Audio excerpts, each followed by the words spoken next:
Squidward is often portrayed to be grumpy and obnoxious, but who wouldn't be if they were forced to work a thankless job as a cashier under a money-hungry boss and irritating neighbors who never give you peace? He is one of those characters where the older you get, the more you understand him. When you're a kid, he just seems like a grumpy old fart.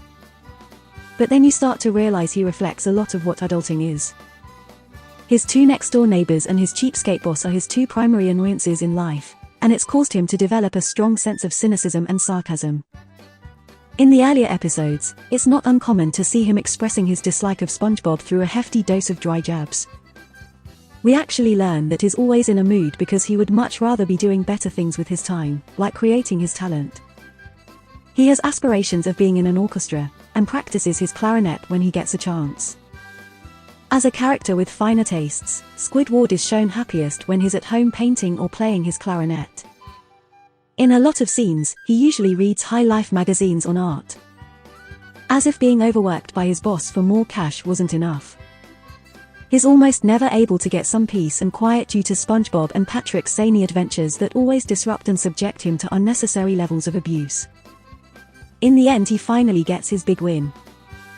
Throughout the years he has had many worthwhile and iconic moments, and he showed us the reality of being an adult. After realizing how much money hotels charge for their services, Mr. Krabs decides to change the Krusty Krab into Krusty Towers.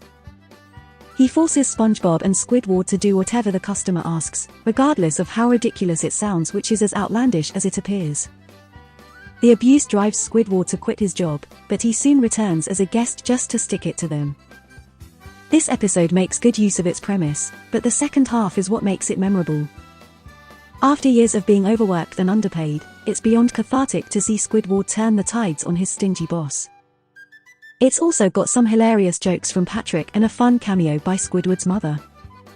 Squidward is relatable to a lot of people as they grow up, because eventually we get to a point where, although we have our own passions and interests, we are unable to fully enjoy them for the sole fact that our survival depends solely on being a low-wage exploited worker.